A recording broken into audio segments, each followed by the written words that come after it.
Dr. Martin Luther King Jr., in a 1968 speech where he reflects upon the civil rights movement, states, "In the end, we will remember not the words of our enemies, but the silence of our friends." As a teacher, I've internalized this message. Every day, all around us, we see the consequences of silence manifest themselves in the form of discrimination, violence, genocide, and war. In the classroom, I challenge my students to explore the silences in their own lives through poetry. We work together to fill those spaces, to recognize them, to name them, to understand that they don't have to be sources of shame. In an effort to create a culture within my classroom where students feel safe sharing the intimacies of their own silences, I have 4 core principles posted on the board that sits in the front of my class, which every student signs at the beginning of the year. Read critically, write consciously, speak clearly, tell your truth. I find myself thinking a lot about that last point, tell your truth. And I realized that if I was going to ask my students to speak up, I was going to have to tell my truth and be honest with them about the times where I failed to do so. So I tell them that growing up, as a kid in a Catholic family in New Orleans, during Lent, I was always taught that the most meaningful thing one could do was to give something up.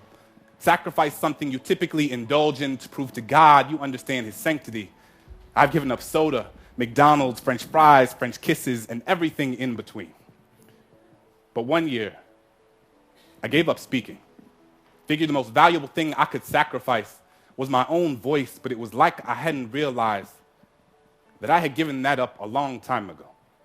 I had spent so much of my life telling people the things they wanted to hear instead of the things they needed to. Told myself I wasn't meant to be anyone's conscience because I still had to figure out being my own, so sometimes I just wouldn't say anything, appeasing ignorance with my silence, unaware that validation doesn't need words to endorse its existence. When Christian was beat up for being gay, I put my hands in my pocket and walked with my head down as if I didn't even notice. Couldn't use my locker for weeks because the bolt on the lock reminded me of the one I had put on my lips when the homeless man on the corner looked at me with eyes up, merely searching for an affirmation that he was worth seeing. I was more concerned with touching the screen of my Apple than actually feeding him one. When the woman at the fundraising gala said, "I'm so proud of you. It must be so hard teaching those poor, unintelligent kids," I bit my lip because apparently we needed her money more than my students needed their dignity. We spend so much time listening to the things people are saying that we rarely pay attention to the things they don't.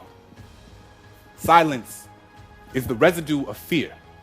It is feeling your flaws gut-wrench guillotine your tongue. It is the air retreating from your chest because it doesn't feel safe in your lungs. Silence is Rwandan genocide. Silence is Katrina. It is what you hear when there aren't enough body bags left. It is the sound after the noose is already tied. It is charring. It is chains. It is privilege. It is pain. There is no time to pick your battles when your battles have already picked you. I will not let silence wrap itself around my indecision. I will tell Christian that he is a lion, a sanctuary of bravery and brilliance. I will ask that homeless man what his name is and how his day was, because sometimes all people want to be is human. I will tell that woman that my students can talk about transcendentalism like their last name was Thoreau, and just because you watch one episode of The Wire doesn't mean you know anything about my kids. So this year, instead of giving something up, I will live every day as if there were a microphone tucked under my tongue, a stage on the underside of my inhibition.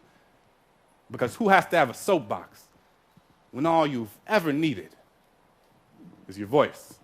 Thank you.